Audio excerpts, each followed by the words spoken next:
Hello everyone, photographer Andredesignz here with a new retouch video. Alright, so let's get right into the video.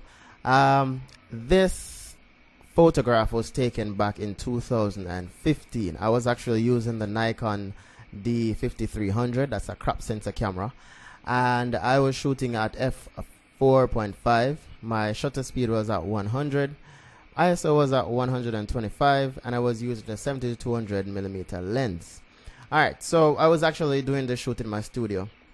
I was using one light. As you can see, this is the light above the model's head, and this is a reflector. So I can have a catch light in the well, you have a catch light here, but yeah. Alright, so I'm gonna go right ahead and edit this image. You can check the description for the raw file so you can edit along with me. And remember, please do not upload the images to your social media. These images are only for practice. Alright, let's get right to it. I'm not going to do any adjustment in camera raw. So I'm just going to go right ahead and make edits inside Photoshop. So I'm going to say open image. Alright, good. So the image is now in Photoshop. You can download the actions by using the link in the description. It takes you to my website, and you can download action and edit along with me. Alright, so let's get right ahead. Oh, before, the makeup artist that did this, sorry, her name is Trissy W on Instagram. You can check out her Instagram page. Back in the days, we used to do a lot of work, and I mean, this was one of the creative stuff that she did. Alright, so let's get right to the editing. So the first thing I'm going to do is to go to frequency separation 16-bit. I'm going to keep my radius at 6.4 because I believe it works better. 6.4 for some reason. Alright, so the next step is to get your mixer brush tool. My mixer brush tool, I did a shortcut. Once I press M on my keyboard, you get the mixer brush tool. If you'd like to do shortcuts, you can come to edit, go to keyboard shortcuts, and all the shortcuts are here. You can go to the menu and you could do shortcuts for your menu. You can go to, oh sorry, right here. So you go to the panel. You can do the shortcuts for the panel here. There's no shortcuts for any of these right now because I don't need to put a shortcut for them. But for the tools, you can just choose whatever letters you want to use. So for my mixer brush, it's M. Typically, the mixer brush would actually be B, but I changed it to M, and I took it from under. It was nested under brush, and I took it from there and put it out here. So you can customize your tools however you'd like to do it, basically. Alright, good. So let's get to the editing. So the first thing I'm going to do, I'm going to go to my mixer brush, ensure the mixer brush is cleared. Once it's cleared, you'll see this check. You'll see where this is selected. 2% for your wetness. Everything else remains the same. Ensure that sample all layers is not selected. We're going to go down to the low frequency layer, and then I'm going to start brushing. Not sure what's happening there. Alright, good. So when you're doing, let me just zoom this up a little bit more. When you're doing the mixing, right? As I said in all my videos, always ensure that you mix the lighted area only, and then you go over to the dark area. However, there are times you can mix from the bright area to the dark area, but you have to be careful when you're doing that. So I'm doing the nose bridge right now. I'm doing the side of the nose. Using the mixer brush, what it does, it flattens the skin, and if you have any pimples on the skin, it flattens it as well, and you can remove it pretty easily once the mixer brush is applied to the skin. Let's look at the before and after for that quickly. Before, after. So I'm going to continue doing the mixing. Alright, now, right there, good. So I'm going to come over here and do the mixing again. So the mixing flattens the skin and it also evens out the skin. Alright. And you have to be careful when you're mixing the dark area, try not to go over the light area, because you'll see the difference and it will not look good at all. Alright, good. Let's look at it before and after again. Before and after. Good. I'm going to come up right here and do the same thing. With the mixer brush though, we don't want to mix over this side because it's going to cause a lot of problem. But let's see. if what it will actually do if I do it.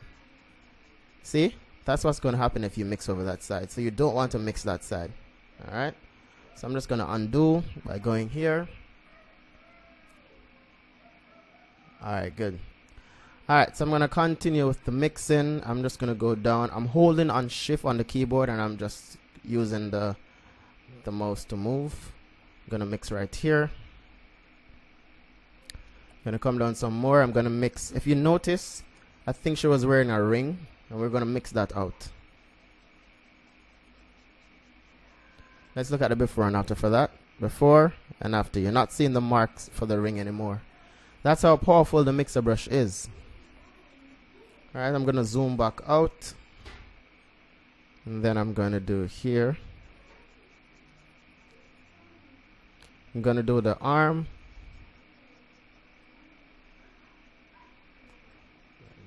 Let's look at the before and after for that as well. Before and after. Good. I'm going to go to the chest.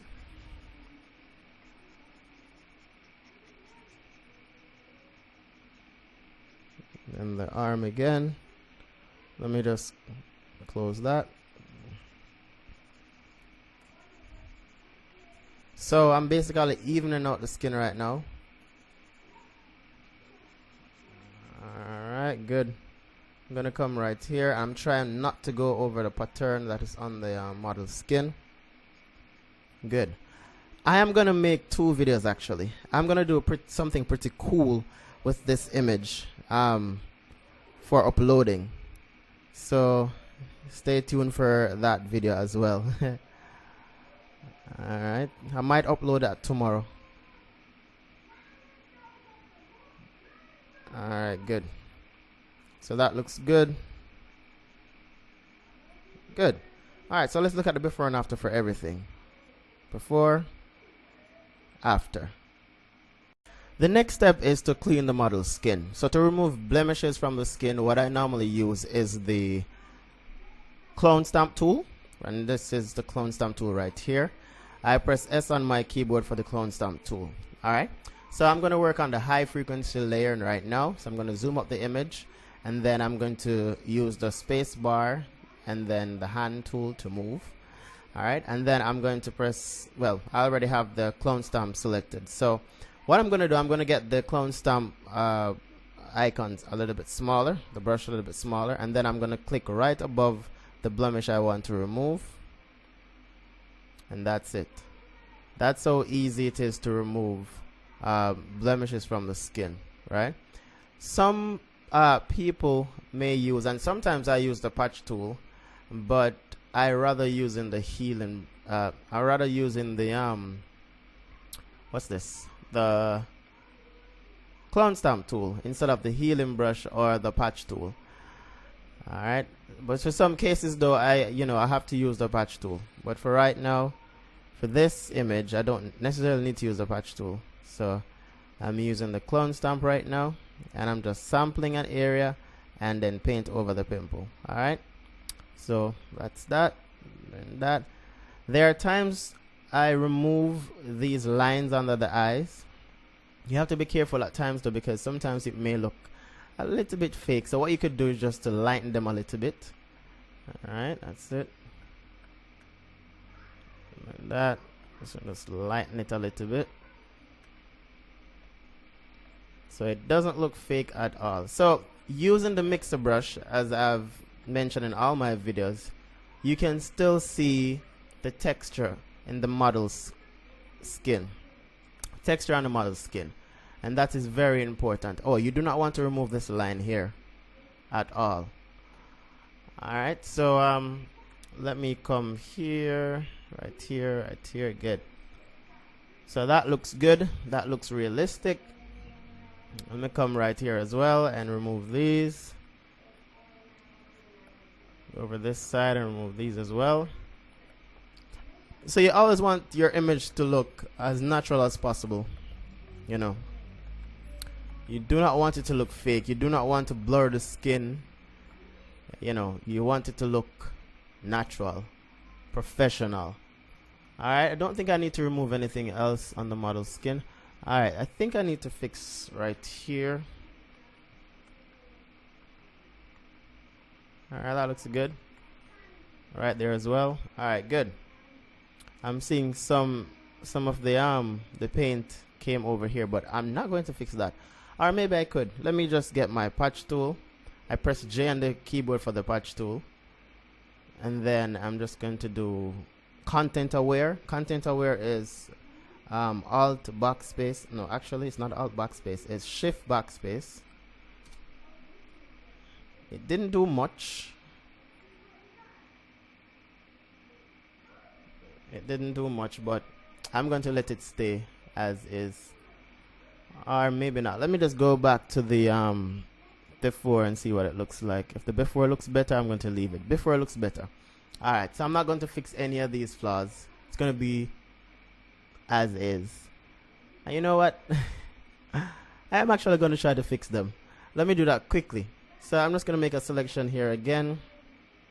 Using the patch tool. You could use a pen tool, any tool you like to use. Then I'm going to click S on the keyboard for the clone stamp tool. And then I'm going to make a sample over this side. I'm going to take a sample from here. I'm holding on Alt on the keyboard and then I'm clicking on that area. And I'm going to paint right here. It's not doing much, so I'm going to go to 100% and do it.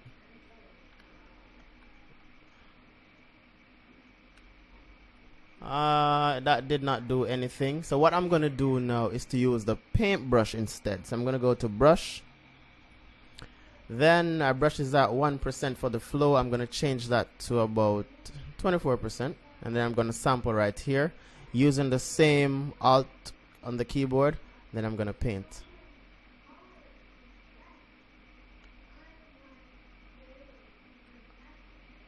Alright, it looks okay-ish. I'm just going to do the same thing here. I'm going to paint. I'm going to sample right here. Just to, I want it to look natural. I want it to look realistic, basically. Alright, that's not doing well. Alright, so I'm going to get the patch tool again. And I'm just going to try to fix right here. Oh, I have to click on that one right there. Good. So I'm fixing the little parts. So all of these tools you have to use all of them actually in order to get the job done properly. Normally one tool won't work. So let's look at the before and after. Before, after. So I'm going to do the same thing right here. I'm going to go back to this same color correction brush layer. And then I'm going to sample right here and then brush in. You can lower the opacity of the flow just to, you know, let it look real. And then I'm going to Alt D to deselect. And then I'm just going to sample and mix it out some more. So it looks real. So all I'm doing, I'm just sampling from the image itself. And I'm painting on this layer. So look, if I remove the layer, you'll see what it looks like before. Good. So I'm just sampling. Alright, good. So that looks good. I am not going to go over everything and fix them. That's too much work. I'm just going to upload this photo to Instagram anyway and just, that's it. I don't think I'll be printing any of these images. So I'm not going to spend much time on that. So I'm going to come down to the model's chest and check to see if there's anything there I need to remove, and there is nothing. Alright, but I'm going to fix this right here. I'm going to come to the high frequency layer and then I'm going to press J on the key. Well, no, I'm not going to use J. I'm going to use the clone stamp again, and then I'm going to sample right here and then paint in the rest.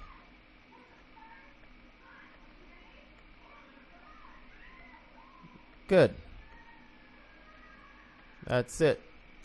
Alright. I mean, there are other tools you can actually use to do the same thing, but I just like using this tool.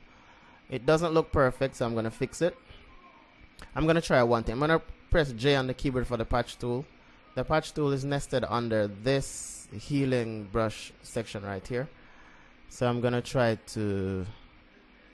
Oh, wait. I'm going to try to do this. Actually, no. The patch tool is not going to work.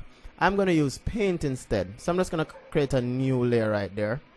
And then I'm going to get back my brush at 10% with the flow, and I'm just going to paint it in. So you see, there's a lot of different ways for you to do these things. And sometimes you just have to try different tools and see which one work better for you. All right? I'm going to get my opacity higher for the flow. And I'm going to mix right here as well. And put it at 100% because it's not doing what I want it to do. All right, that does not look good. So for this one, the brushing, adding the color does not work. So what am I going to do? I'm going to try content aware. So I'm going to go back to the high frequency layer, and then I'm going to do J for the what is this again? For the, what tool is this again? Patch tool. Good. Make that selection. Then I'm going to do content aware and see what happens. So shift backspace. That looks good. So now I think I can actually paint it. So I'm going to get the brush and I'm going to paint. Alright, that's too much. I'm going to lower the opacity to about 33. Good. That looks good. Alright, so guys, you don't necessarily have to do it like how I do it. I mean, there's a lot of different ways for you to do it. I'm just doing the way that is easier for me, basically. Alright, for this one now, I'm going to try to go at about 92% and do the painting.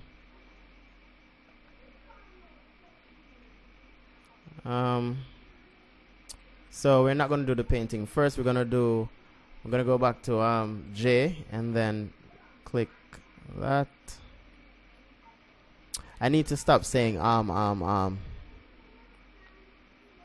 that looks good.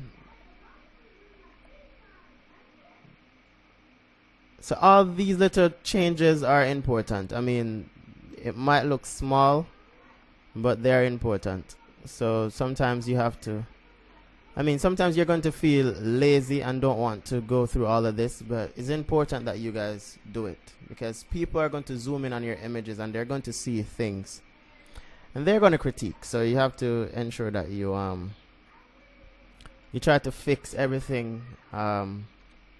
Still saying again. You have to try to fix everything when you're editing and just take your time and go through everything without rushing. Alright, that looks good. So the next step is to do dodge and burning, one of my favorite things.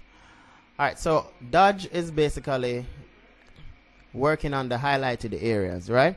In makeup, dodge is highlighting and burn is contour. So because we have flattened the skin, we want to shape back the face. So we're going to use dodge and burn to do that. So I'm going to start with burning. I always start with burning. I'm going to press B on the keyboard for the brush and I'm going to put the flow at 1% because we do not want to add a lot of dodge and burning to the image. So we have to change the foreground to white because the layer is dark. So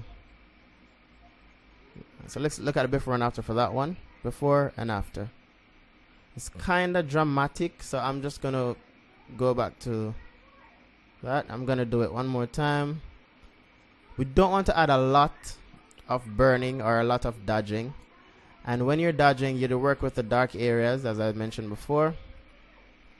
So any area that is dark, you burn it. And any area that has light, you dodge it. And that's the most important thing when you're doing dodge and burning. You don't do anything else but that. Work in the dark areas for burn, work in the light areas for dodge. However, there are some times when you have to do the opposite because certain sections of your images should not have so much light and certain parts of your images shouldn't be so dark. So you may have to but you just have to know when to do it actually. So it's always good to know how to set your lights properly in the studio and watch the makeup artist when the makeup artist is applying the makeup so you can have an understanding of how dodge and burn actually works.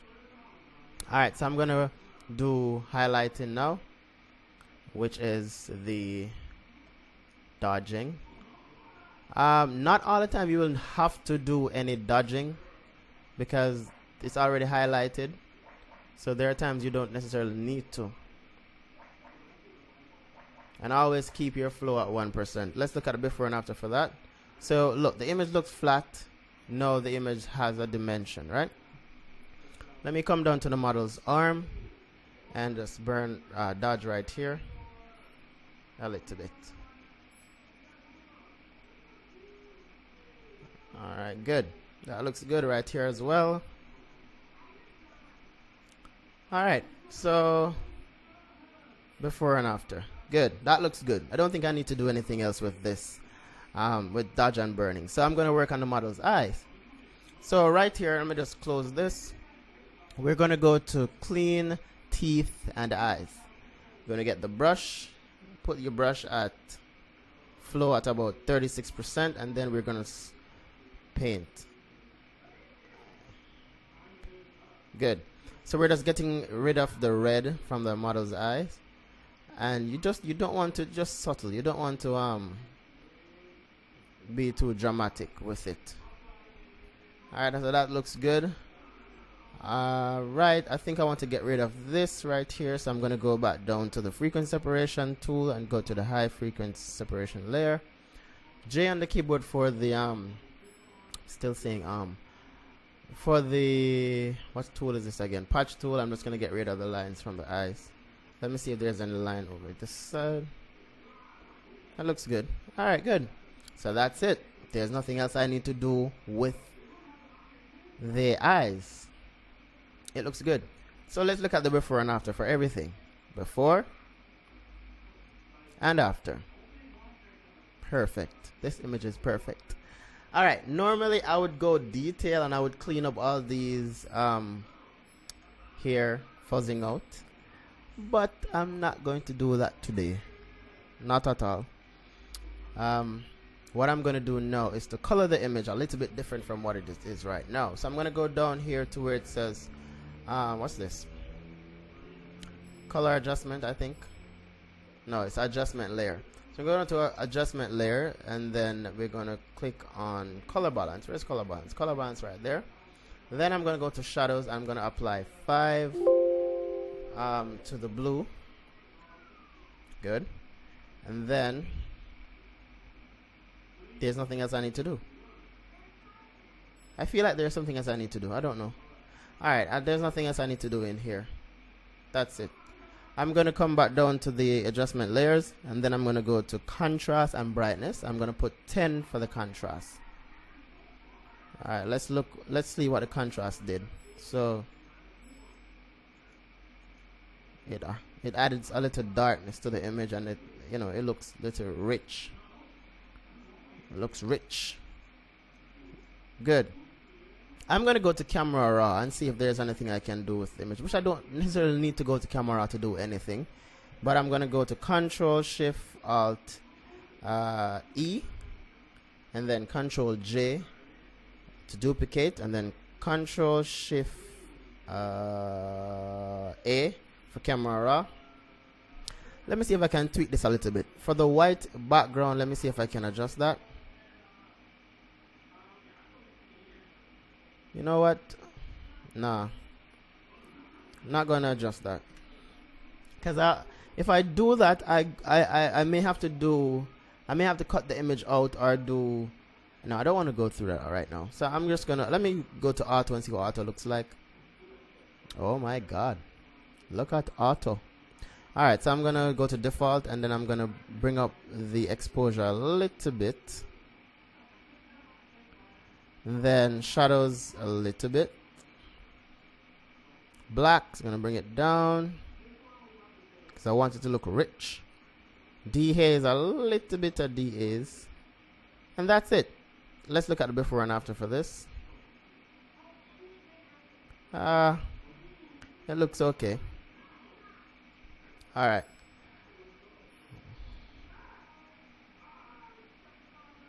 Alright, so I'm going to press OK for all the adjustment I've made, and that's it for the image. that's it for the image. I don't think there's anything else I need to do with this image. It looks perfect. Let's look at the before and after for this now. Before and after. So thank you guys for watching.